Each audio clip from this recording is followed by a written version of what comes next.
तो ये कहानी चार दोस्तों पे निर्धारित है। गहरे रात के अंधेरे में चार दोस्त एक सुनसान रोड पर यात्रा कर रहे थे। उन सबकी परछाई छाया में खोई जा रही थी और उनके कदमों की धूल में छिपी हर छाया उनकी बातचीत का रहस्य बन रही थी। और वो चारों दोस्तों चंदन, वरुण, मीरा और राहुल, चारों दोस्त गाड़ी में सवार होकर इस अजनबी जगह की ओर रुख किया था। राहुल एक बड़े डरपोक, इमेजिनेशन करने वाला इंसान था। राहुल ने बोला, यारो ये जगह बहुत ही अजीब लग रही है, कुछ अलग सा है।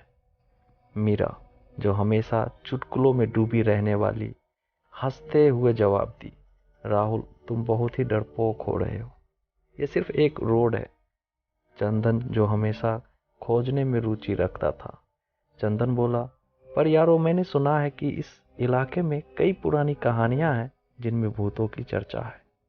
वरुण, जो भूत प्रेत में विश्वास नहीं करता था, हंसते हुए बोला, चंदन भाई तुम भी ना, ये सब तो केवल कहानियां होती है।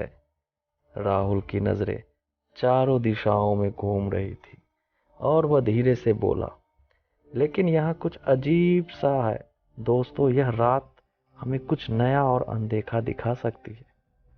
चंदन ने हंसते हुए कहा, राहुल तू भी ना, सब कुछ अच्छा लगता है जब तू डरा हुआ होता है। यात्रा जारी रही और रोड उनके सामने बढ़ता जा रहा था। एक हंगामा होता है और बातचीत का शोर पेड़ों के बीच गूंज रही थी। फिर धीरे धीरे वो एक पुराने मकबरे के करीब पहुंचते हैं। मीरा बोली, यारो यहाँ एक पुराना मकबरा है, कहीं ना कहीं ये सब कहानियां इसी तरह जगहों से होती है। राहुल चुपचाप खड़ा हुआ और एक अजीब सी आवाज सुनाई दी। वहां से उन्हें एक खुदाई की आवाज भी सुनाई दे रही थी, जैसे कोई कुछ खोज रहा हो। चंदन के दिल की धड़कन तेज हो रही थी और उसने बोला, क्या ये आवाज हमारी ओर से आ रही है? वरुण बोला, शायद कोई हमें परेशान कर रहा है, जाकर देखते हैं।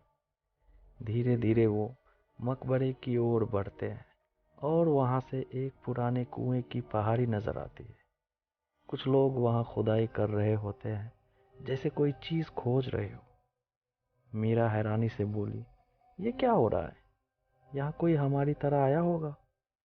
वहां की आवाज बढ़ती ही जा रही थी और वो देखते हैं कि वहां के लोग खुदाई करते समय किसी बुरी तरह से परेशान हो रहे हैं। राहुल की दिल की धड़कन तेज हुई और उसने सुंदर शोध करने का संकल्प किया था, लेकिन क्या वह इस तरह रहस्यमय डरावनी जगह का सामना कर पाएंगे? जब वो कुएं की पहाड़ी पर पहुंचते हैं, उन्हें वहां अद्भुत और भयानक दृश्य का सामना करना पड़ता है। रात का अंधकार घेरा हुआ है और उनके आसपास एक अदृश्य ऊंचाई से गहरी चीखें सुनाई दे रही है। उनकी होशियारी से बाहर आने वाली एक आत्मा के रूप में, एक राक्षसी रूप में, जो खुदाई करने वालों की दिशा से सामने आती है। राहुल चीखते हुए बोलता है, भागो यहाँ से, निकलो।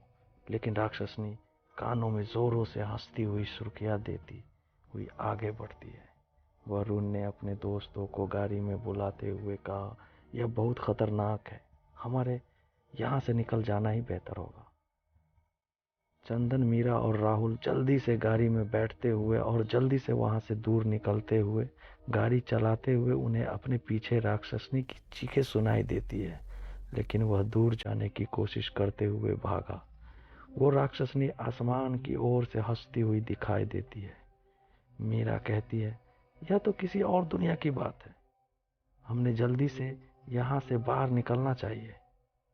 चंदन, जो अब भी थोड़ा चौंका हुआ था, उसने कहा, हमारे सामने कुछ ऐसा था जो हम समझ ही नहीं पाए। राहुल ने विवेकपूर्ण रूप से कहा, यह सब सत्य है और हमें इससे बचकर रहना चाहिए। शायद हम भूतिया स्थान की ओर बढ़ते समय उस आत्मा का सामना कर चुके हैं, लेकिन हमें वो दिखाई नहीं दी। वो गाड़ी में चुपचाप बैठे हुए उस अदृश्य और भूतपूर्ण जगह की तरफ बढ़ रहे थे। गाड़ी की छाया में चुपचाप बैठे रहे लेकिन अचानक गाड़ी की बिजली बदल जाती है और वह एक और अजीब सी जगह पहुंच जाते हैं। रास्ते की बजाय वह एक पुराने और विक्टिक हवेली के सामने खड़े हो जाते हैं। यहाँ जगह तो अब और भी डराना ये जगह तो अब और भी डरावनी लग रही थी। राहुल का मुंह खुला का खुला रह गया और वो कहता है, यह कैसी जगह है? हम तो यहाँ आने का कोई इरादा नहीं कर रहे थे। वरुण जब अभी विश्वास करने का प्रयास कर रहा था, कहता है, शायद गलत रास्ते पर चले आए होंगे। हमें जल्दी से यहाँ से निकलना चाहिए। गाड़ी तेजी से बढ़ती है, लेकिन अब भी वो किसी अज्ञात स्थान पे फंसे हैं। एक अनूठी ध्वनि सुनाई देती है, जैसे कोई भूत गाड़ी में समाहित हो रही है। गाड़ी की अंदर की रौनक बढ़ती जा रही थी और चारों दोस्तों की नजरें एक दूसरे से डर के साथ मिलती है। अचानक गाड़ी के अंधेरे से भरे टनल में प्रवेश करती है। अचानक गाड़ी एक अंधेरे से भरे टनल में प्रवेश करती है, जो और भी भयानक है। टनल की दीवारों पर अजीब चित्र बने होते हैं, जिनकी आंखें हमेशा देखने का अंदाजा लगाती रहती है। चंदन ने बोला, यह कैसा स्थान है? हमें जल्दी से बाहर निकलना चाहिए। टनल का अंत नजर आता है, लेकिन यह एक और खौफनाक स्थान में बदल जाता है। गाड़ी एक पुराने और भूतिया के हवेली के सामने रुकती है, जो सिर्फ एक दिमागी चित्र से ही भरी हुई है। हवेली की खिड़कियों से काली रात की अनदेखी दिखती है, जैसे कोई अत्यंत शक्तिशाली और अज्ञात बातें कर रहा हो। वो गाड़ी से उतरते हैं और हवेली में प्रवेश करते हैं, जहाँ सिर्फ आवाज़ें सुनाई देती है, जैसे कोई अनदेखा संगीत बजा रहा हो। यहाँ भूतों की भीड़ है, जो विचारशीलता से होकर उनकी दिशा में बढ़ रहे हैं।